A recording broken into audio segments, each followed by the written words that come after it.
I'm David Clayton, and this is the Way of Beauty podcast, conversations on Catholic faith and culture. This is episode 25. Is there such a thing as Catholic economics? Father Brad Elliott, it's great to have you here today. Hello. Thank you, David. Hello. Now, I just want to introduce to people who are watching and listening, Father Brad Elliott is a Dominican priest of the Western Province. We came across each other because I live here in Berkeley, and Father was based in Oakland for many years, just down the road. And I believe also that when we became reacquainted, I didn't know we were being reacquainted. You saw me 10 years ago or something, speaking in Los Angeles, where you're from originally. Yes, in Los Angeles is where I was first introduced to your work on Catholic culture and beauty and art. I had the privilege of sitting in on one of your lectures regarding the trends of modern art and iconography, particularly the Catholic liturgical art and iconography, and I was actually blown away by the idea. It was exactly what I had been kind of intuiting for a long time, and now the ideas that you had kind of sown in those lectures, I've continued to follow. And so I really appreciate the work. Well, no, it's great, and I'm so glad that that happy accident, if we can call it that, allowed us to be acquainted, because what we're going to talk about today is another aspect of common interest. It really emanates, I think, from the same thing, this interest in culture and society, and all different aspects of it. But this really is about economics and Catholic social teaching, which is an aspect of moral teaching, is what you feel. Yeah. So, and what we're going to do today is talk about one thing, the idea of whether or not there can be a Catholic economics. Would a Catholic study this in a way that is peculiar to the faith, shall we say, and would they practice it differently? So, so Father, why is this an important question? Surely Catholics have to approach everything as a Catholic, and why is this something we need to think about? Yeah, absolutely. Catholics, a faithful Catholic or a faithful Christian can never approach any discipline and simply bracket off their worldview. Nobody can do this. Every Catholic would approach their discipline as a Catholic. So the real question, I mean, it's an important question, is there a Catholic economics? Would the adjective Catholic alter economics? What does the adjective Catholic actually add to economics? Does it change economics? Does economics practiced by a Catholic, mutate into something else that it otherwise would not be? Now, that's a very important question. Why is this an important question? Because as Catholics, we are called to use all of the means at our disposal to promote the gospel of Jesus Christ. And the promotion of that gospel is not simply transmitting information to other people, but it's also we are to use our agency in the world to create a world where the conditions for the gospel can be lived out, to create a world that is, to use the gospel image, the fertile soil for the gospel, to create a culture which is fertile soil for the reception of the gospel of Jesus Christ. Right. Now, to do that, to create that culture that is fertile soil for the reception of the gospel, this has everything to do with art. It has everything to do with education. It has everything to do with music, but also it has everything to do with economics. Economics is a tool that we are increasingly realizing in our world how powerful this tool is for creating a culture where the conditions for the reception of the gospel are met. or prevail. And so, is there a Catholic economics? Well, okay. First of all, let's say yes, yes, and no. Yes and no. I'm a Dominican, so the saying seldom, never deny, seldom affirm, always make a distinction. Always distinctions are so important.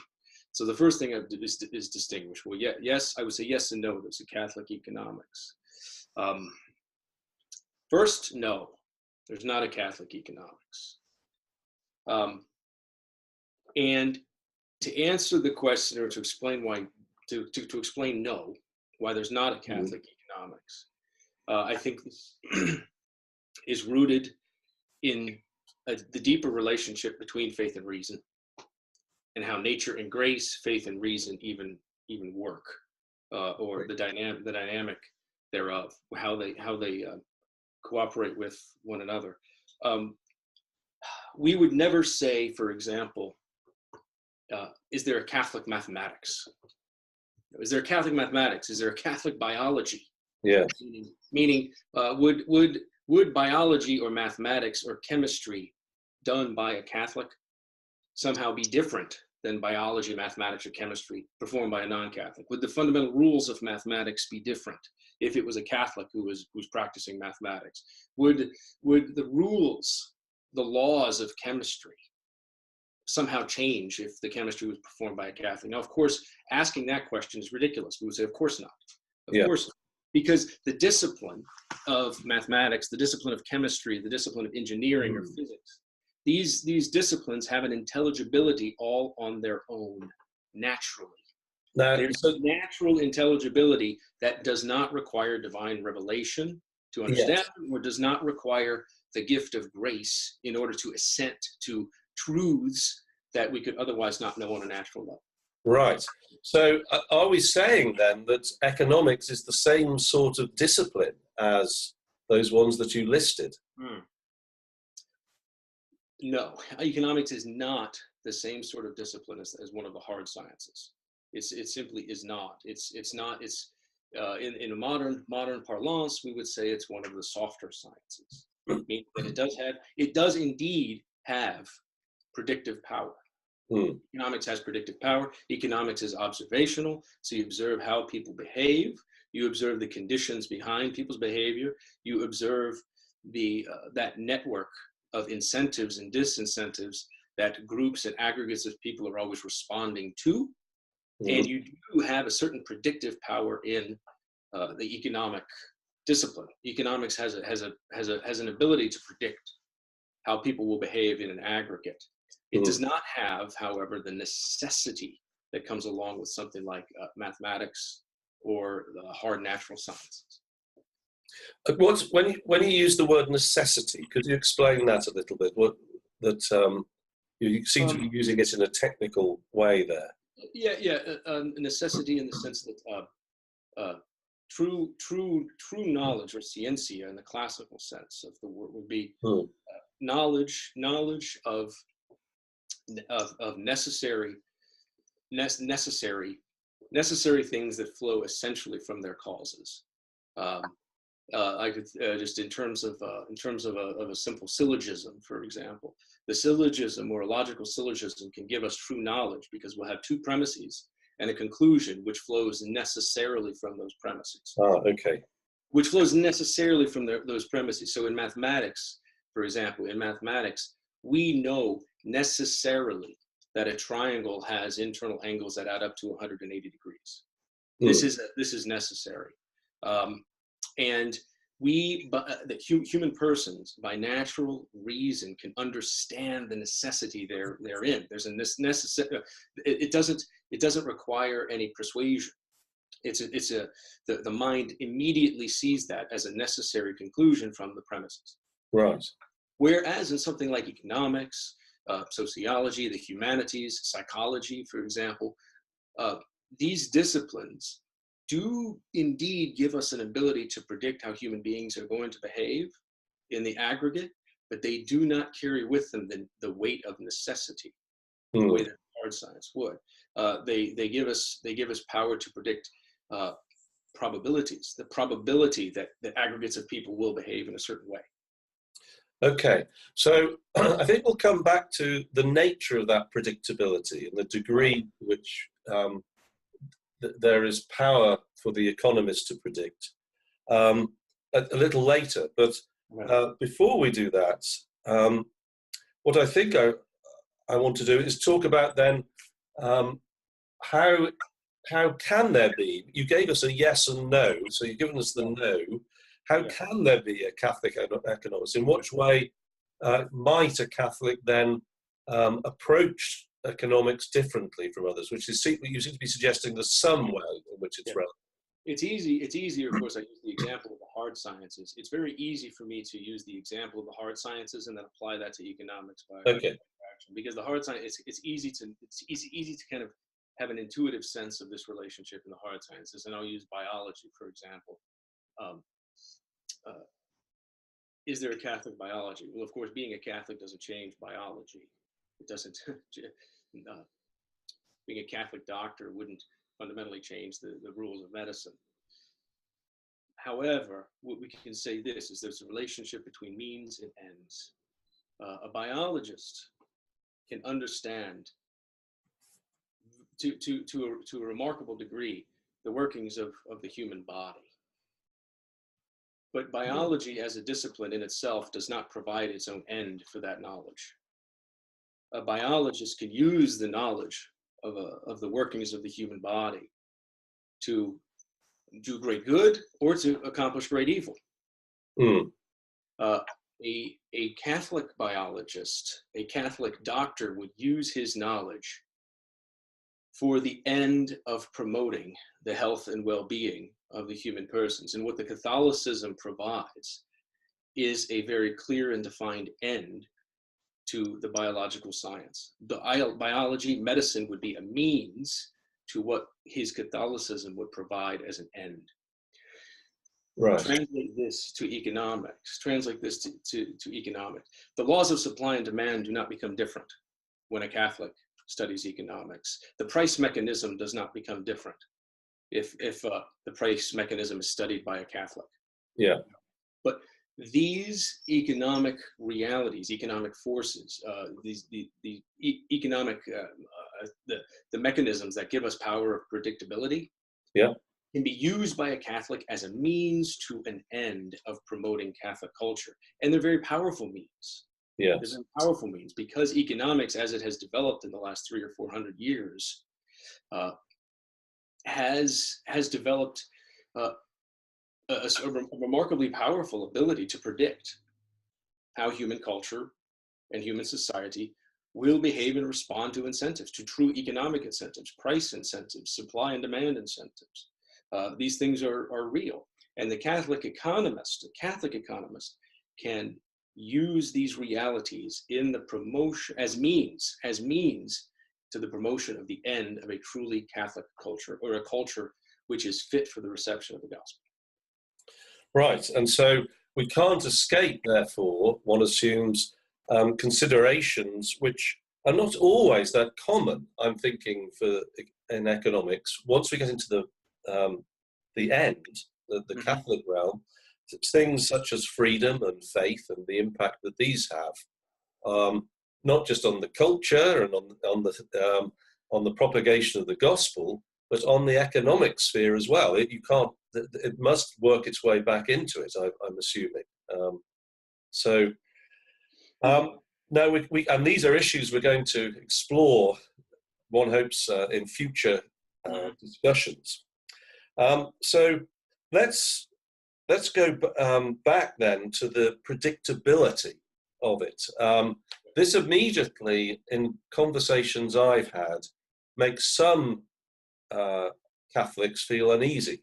If you treat it to the degree we treat it as a science, you say it's a soft science, aren't we ignoring the fact that we're dealing with people who have free will and really do not respond to conditions as mechanically as though they're conforming to a scientific law? That's the whole point about free will. It doesn't behave in that way.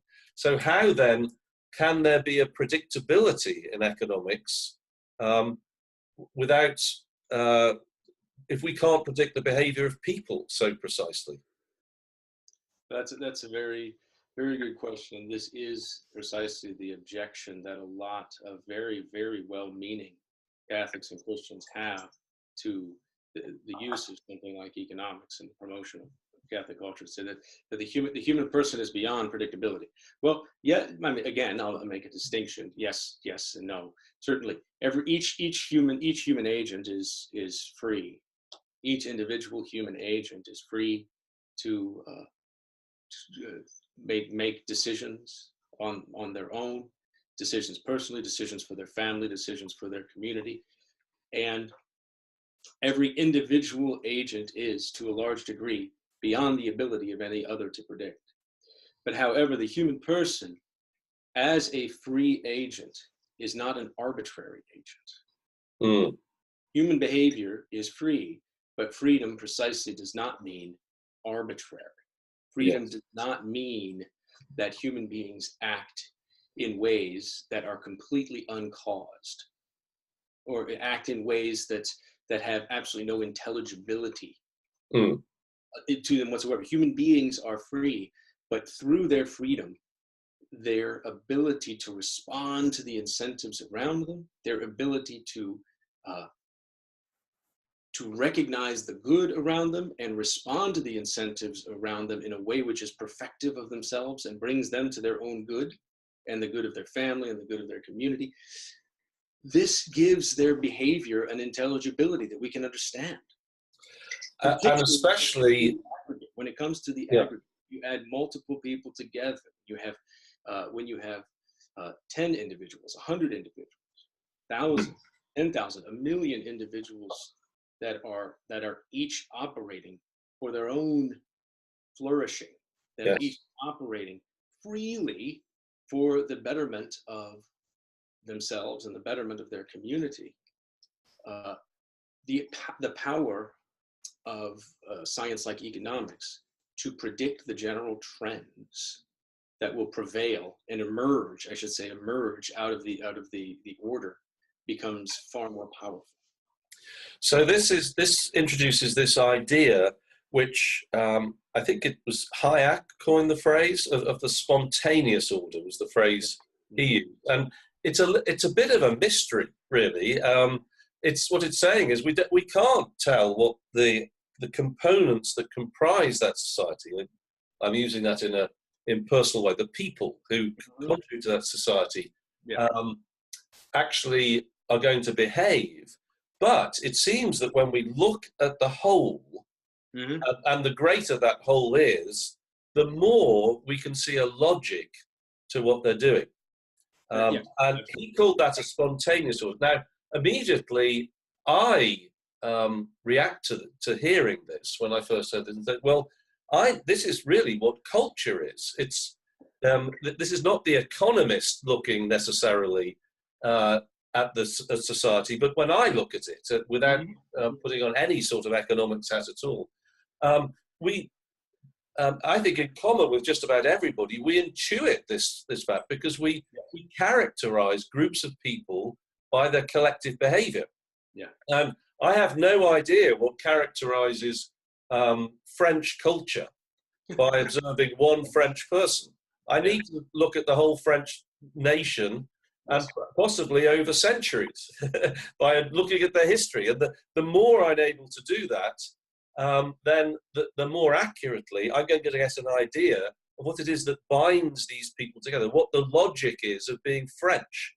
But nevertheless, I do that naturally on my first trip to the Parisian cafe. I'm immediately discerning this at some level. Well, when we think about this, David, you're absolutely right. The very idea that we even have the descriptor, French culture, French cuisine, French art, this describes what is an emergent order which is culture, which isn't contained fully in any one individual French person. It's not contained. It's realized in each individual French person, but the aggregate of all of the French throughout all of the history of France or the history of Italy or the history of England, there's an emergent order which we call culture, that no one individual person ever sat down and established or created. Culture was never first contained in one person's mind and then imposed on the aggregate of French people. It was an emergent order that arose when you have thousands and thousands of French people interacting with each other throughout history and create a type of expression of their humanity that was unique to that community. Okay, so let's bring this back to the economic sphere, saying, okay, we think we can see some patterns. We don't know precisely what the individuals are doing who are within the economy that we're looking at, the nation, perhaps a national economy or something. But we can see certain patterns that allow us to say what, on the whole, is going to happen to that economy. And therefore, to some degree, how that will then impact the people within it. Absolutely. Now, Absolutely. To what degree can we do this? Because I know this is a contentious area. So if we were talking to, I mean, correct me if I'm wrong, a Chicago School economist, they love mathematics and predicting things mathematically. The Austrians say, no, we can't do that. Is this right? So there's a disagreement about how scientific, if I can use that word, we can be in this. Yeah, there are disagreements among the economic schools about the degree to which any one economist could actually predict what will happen in any economy at one time. But I know more. Personally, I'm more familiar with the Austrian school than I am with the Chicago school. I certainly love Frederick Hayek. That's fine. Focus on the Austrian, because that's where my interest is. I'm just producing the other one as a contrast. I love Milton Friedman a lot. I love the work of Milton Friedman, but I'm more familiar with Hayek. Hayek's great insight, or particularly von Mises, Ludwig von Mises, the insight that the Austrian school fundamentally brings to economics is that the information that is contained in this emergent order, which we call the economy, or in your case, culture, this information is not, and by definition, could never be contained in one planner, in one central mind that understands the whole system, but most of all, plans the emergent order and imposes an order on the aggregate. The order by necessity only emerges through the aggregate of thousands and thousands and thousands of agents acting freely for their own fulfillment, for their own human flourishing. And out of that aggregate, scattered throughout the system, is the information that is of use in the creation of the emergent order. Right. So we can make certain predictions about the whole. Yes. But at the moment you try and do that by directing specifically, mandating the behavior of the people, we simply don't understand that connection well enough to actually be able to control it in that way. Yeah, the Austrian insight is that not only is the emergent order fundamentally not controllable, but if one agent tried to control it, they would actually destroy the order. The order itself would be compromised, and they would actually sow disinformation in sow the seeds of disinformation within an emergent order that itself can only contain the information of the order. And so, we could have any number of individual examples. We can predict that if the price of labor goes up, the supply of labor will go up as well. But we could never predict what any individual worker in one economy would do. Right. And so this is the leap of faith with a little leap of trust, that maybe I call it, is that we have to be ready, if what you're saying is correct, to let people be free, which means we can't we have to assume that generally people know what's best for them, and that actually is going to be the optimal for the common good for most people as well. It will contribute to what is best for all others, and in some ways that's counterintuitive. It depends on your sort of makeup. But if you're the sort of person, as I certainly can tend to be at times, I want to get in there and control things. I'm not happy just to let events work their way through. It makes me anxious. It's not going to go the way I want. But the paradox of this is that by giving people freedom, it seems to give us the best result. Is that fair? I certainly think it's fair.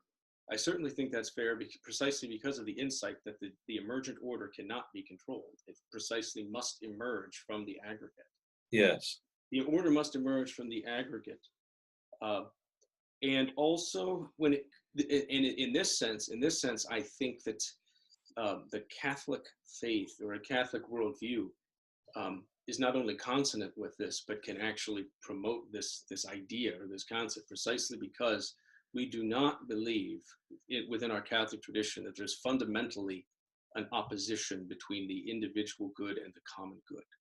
Yes. But there is fundamentally not an alienation between the individual and the community, in the sense that if the individual is acting for his own flourishing, this will, by definition, subtract from the flourishing of the commons.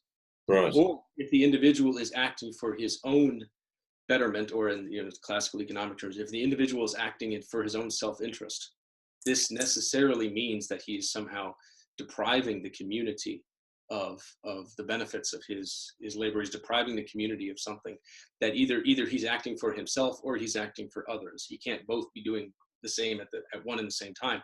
But from the Catholic perspective, a true Catholic metaphysics of the common good, I would certainly say built upon the thought of St. Thomas Aquinas, the common good is not a bonum alienum, or a separate good that's separate from the good of the individual.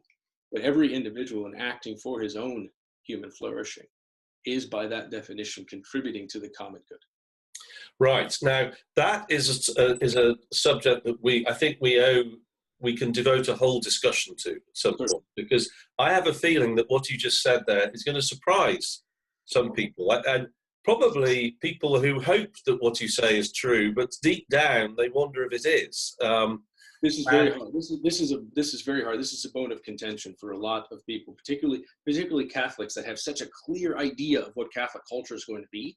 Yeah. They have such a clear idea, and in fact, such a high ideal of Catholic culture. We understand that there's this huge buffer between where culture is and where we want it to be. So if we want to get culture to where we want it to be, this has to be imposed. This has to be by fiat. We have to somehow use coercive power to take culture where it is right now and bring it to where we want it to be. Because coercive or manipulative or whatever, soft or hard, we need to impose it. I agree. And part of me feels that. There's also an insight here. There is an insight because human beings are fallen. We are fallen creatures.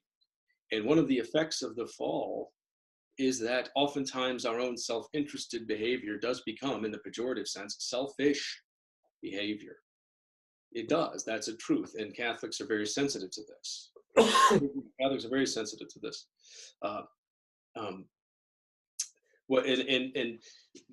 My project, my whole project, in what I would say is a Catholic what is a Catholic economics? Is how can a Catholic not somehow coerce individuals into behaving like Catholics, or force them to behave like Catholics through the force of law or through the fiat of a king, but how would we create a culture and an economy where trustworthiness and virtue and selfless behavior is incentivized, and selfish behavior is disincentivized? So I think this is where we overlap a lot, because my interest is in incentivizing them by love, is really saying that it's the beauty of the faith which speaks really of the beauty of God. And when we see that, shimmering, as we might say, radiating from the culture, people will, it speaks of its source, which is God, and people desire it, they want it. And this, again, impacts upon freedom, because a true freedom is not just license, that is an aspect of it, lack of constraint. That's right. We don't, it's not either or, but it includes that, but also that the freest person is one who knows how to use that lack of constraint well. In other words, understands the end for which he is made and willingly chooses it. That's right. And the faith is crucial for this, because without that we can't know that fully. That's right. Well, no, you're absolutely right on what it means for the human person to actually be free. Certainly, a condition of freedom is the lack of external constraint. This would be a condition. Yes. Freedom. But the true person that acts freely does not simply act arbitrarily without any external boundaries on his action. The true free person acts for an end, and the movement towards that end of the true free person is a movement that comes from within. And that movement is love, ultimately. This is exactly right. It is love, and the human person, moved by beauty and love and goodness, is a person that is not moved by coercion. Yes. The true free human person has to move towards his ultimate fulfillment, towards his good, through his own desire for the goodness and the beauty and the love of that end, which is ultimately God, that he sees. It fundamentally, by definition, cannot be something imposed on the human person by coercion, by external coercion. It would no longer be true human action in that sense. Yes, and you can't make it's the old sort of childish fantasy. Then I could make that person love me. You know? Yeah. So I mean, you see this going on in relationships all the time, but of course, the moment you do so, it's not love, and so that's why it's dissatisfying. And that's, God doesn't make us love him, so we can't do it with others either. We can't make others love God. So, and my belief is that if we want a beautiful culture, that we must respect the freedom of people, that if there is a role for government, it is to regulate, to allow for the flourishing of human freedom. So that does not mean that it's inactive, or it's not acting in such a way that permeates everybody's lives, but it does so in a way that allows people to flourish as free agents. Absolutely. This is why they will immediately, David, if people are listening to this conversation, there will immediately be those naysayers that say, well, you're just being a libertarian. You just think the government, you want complete license, but that's not true. And No. that's not true. There is an essential place for coercive power, the coercive power of government in society. That power needs to exist in order to enforce and create the conditions of human freedom. Like, for example, the rule of law, the rule of contract, the enforcement of private property, which is all the conditions that allow the human person to freely act as his own agent in society towards his own good. Coercive power is very powerful. If I could be redundant, I'm being redundant there. It's not that government is not necessary. It's not that government is not essential. It's that the government possesses a type of power. It's a type of power. It moves human agents by a type of power, which is very different than the human agent being moved by his own internal desire for beauty. Yes. This is why your project in promoting Catholic culture through beauty is so important, because only when the human person sees the beauty of the Catholic faith, the beauty of embracing a friendship with God through the Catholic Church, and he sees the beauty of that and the attractiveness of that, the fundamental attractiveness of that, the human person is going to be moved by his own spontaneous freedom. And he's going to be moved by a spontaneous freedom that is also at the same time self-interested behavior. Which again, that's going to set a warning signal. I know. There. I agree with you. And this is something there's about 1,000 people out there that there's the place of self-interest, self-love, desire for happiness, and the desire for God. This is something we're going to return to in a future discussion, because this is crucial, I think, yes. to our understanding of why what you're describing is so good and so really in harmony with the Catholic understanding of the world. Now, what I'd like to do is just come back and think about this spontaneous order, and that we can recognise as valid in economics. It allows us some predictive power, so we can say that if we give people freedom, then that will be we believe that's the optimum for human flourishing, and as in conformity with that, maybe not the maximum economic flourishing, but the best that is in harmony with the full flourishing of the human person. That is our belief. Now, I'm going to suggest something here, just a bit of personal speculation.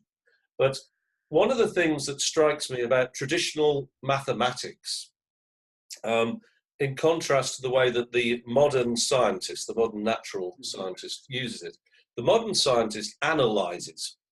And I'm pro-science. I did science at university. I am so glad I live today. The wonders of technology, as we were discussing, allow me to talk to you, even though you're miles away from me. And I think technology and advances in science are wonderful.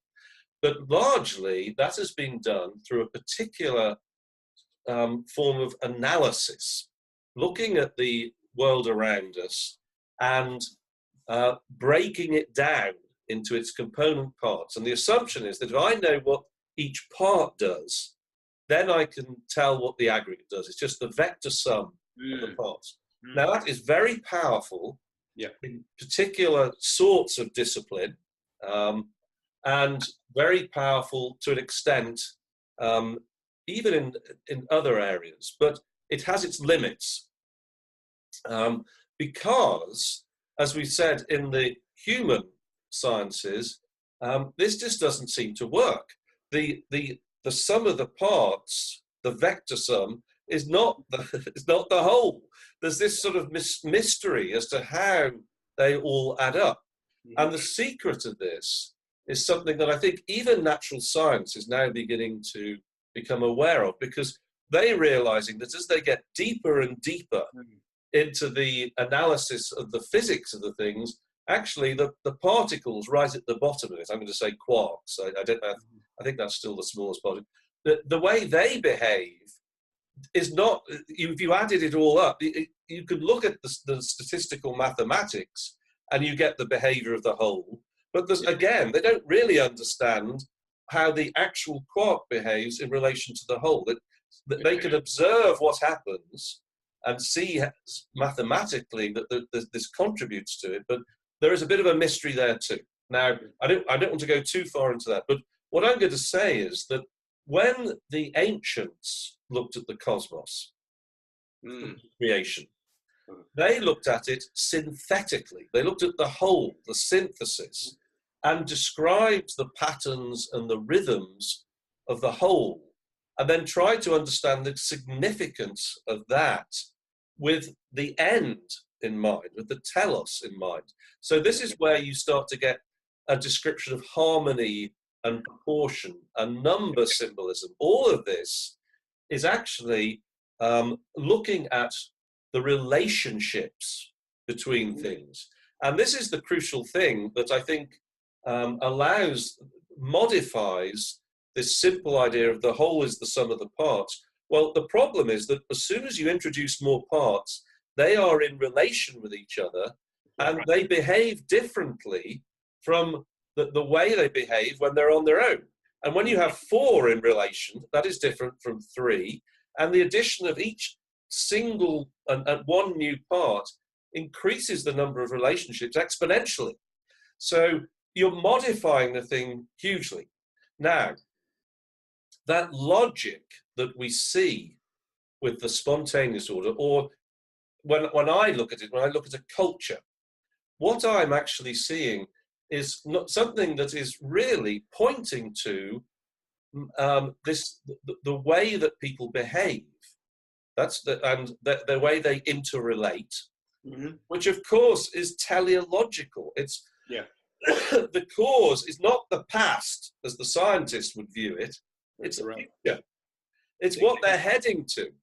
And it's a final cause. It's a final cause. Final cause. Now, I want to hesitate and say that therefore is what Hayek is somehow is perceiving, but maybe there's a connection there. But before I hand it over to you, just really to ask you to comment on this, is that this is the nature of beauty. Yes. That it draws us in, makes us desire what we see, but then it speaks of something beyond itself, which is actually eternal, is God. Yes. And so the beautiful culture, I'm going to suggest, therefore, is that which speaks most powerfully of our ultimate end. And that culture is therefore comprised of people who are acting freely and faithfully and in love. And so and therefore that is the basis of the economic order, which matches that, which emerges in those same conditions, is going to be the most promote the greatest prosperity for people. Over to you. I couldn't agree with you. I mean, what you have just presented, it's so rich. There's so many. There's so much insight there. The fundamental insight, which I would like to riff on for a little bit, is just the way that the human person is moved by an efficient cause versus a final cause. Yes. Final causes are also real causes. A final cause is a cause, but it does not move. It does not have the dynamism of a cause the way that an efficient cause does. When we try to say that you're right, the natural sciences were always, the deception is that all of the causes are somehow behind us. The causes of the past. And if we simply know all of those causes in the past, then we'll know everything about the present state. Which is we're increasingly understanding more and more how that can be a deception. The human person is moved towards his end, towards his final cause, by that type of drawing that the final cause has. That the goodness itself always has the nature of a final cause. Beauty always has the nature of a final cause, in the sense that it doesn't move, it doesn't somehow push the agent from behind, but it draws the agent from within. The agent is drawn to a final cause by his own nature, by its own nature. Its very nature is drawn, almost like a type of reverse gravity, to the final cause. Goodness is a final cause. The common good moves like a final cause, in the sense that the human person can never be moved by the common good, by a type of coercion from behind, type of efficiency from behind.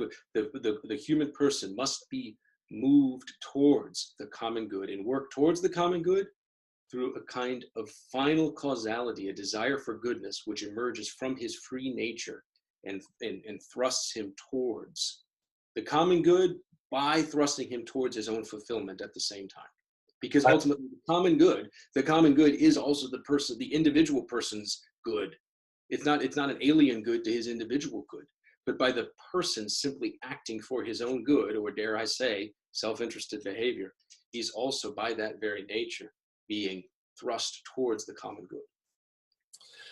Right, and this explains, I think, what just listening to you. I live next to Oakland, and this is a vast, bustling city, great place. Would love it.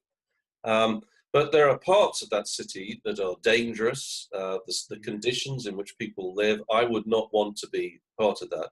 They are wealthy by the standards of any time in history, but they are not. There's something about that that would worry me if I had to live there. I would be afraid, I think. And what strikes me is that this is what happens when we neglect the full dignity of the person. If all we're catering to is material needs, or we're trying to provide an environment by coercion, which is really government overstepping its mark. Now, the motivation is good. I'm not denying that those who are doing this genuinely want the good of people around them, and it doesn't seem unreasonable what they're doing.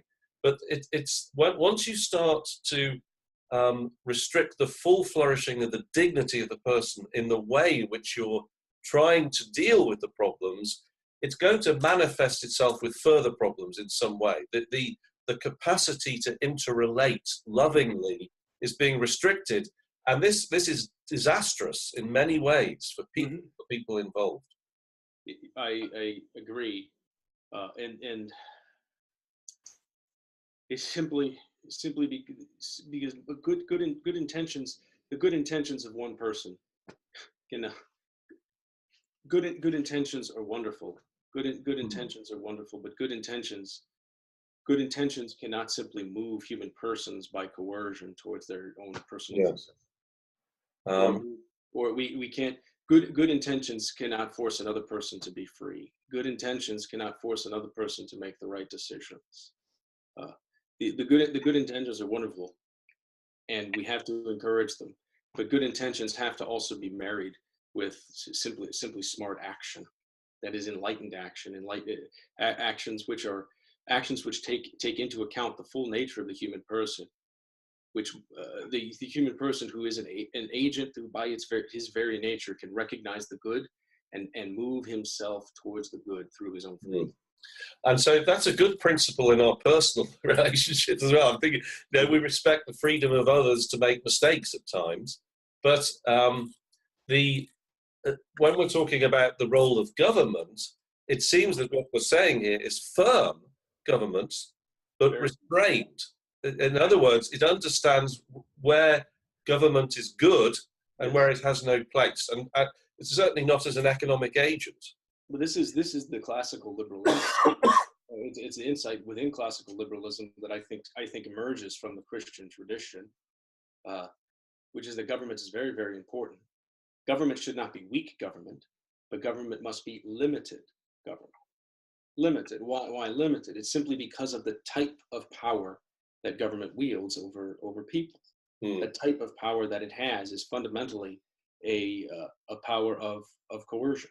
It's the power the power that human positive law has, which is a coercive power, a power that can punish. And because of the type of power that government has over people, government never moves a person by a final cause, because the government itself is a protector of the common good. But the modern Hegelian state is not itself the common good. The common good is not contained in one government. The government itself fundamentally moves as a coercive, efficient cause, never itself as the common good, never itself as the beauty of the whole, which the human person is drawn towards. Right.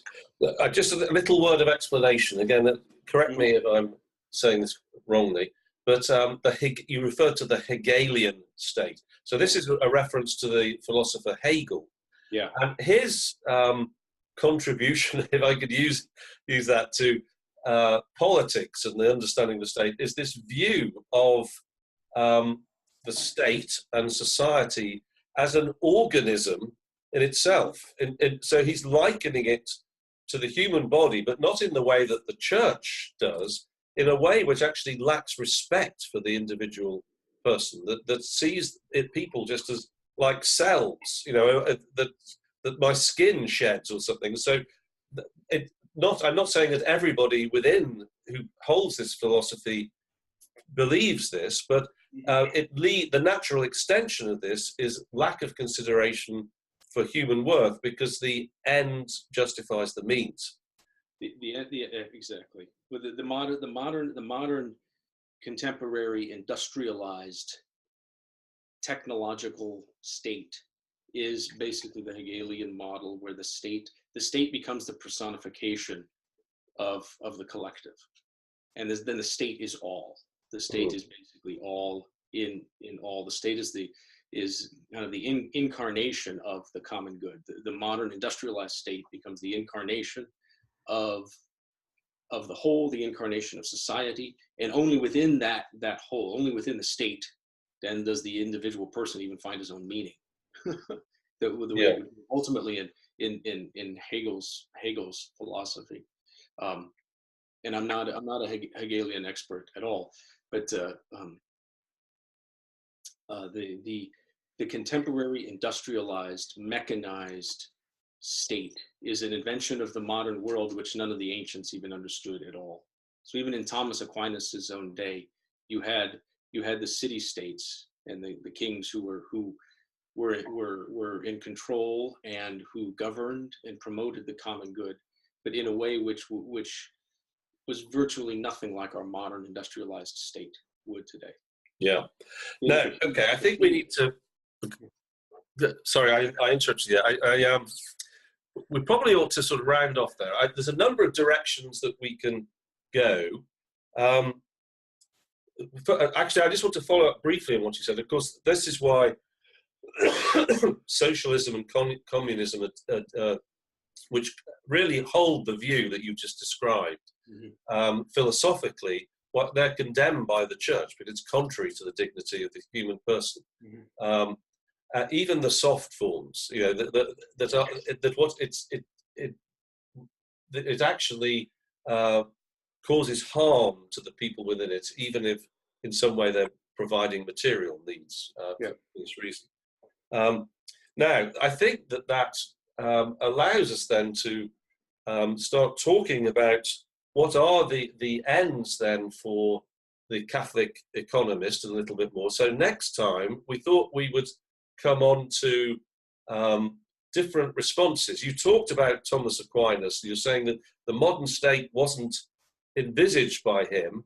Some people would say, why don't we go back to that? Why don't we have the kings? And so we're going to talk about, I'm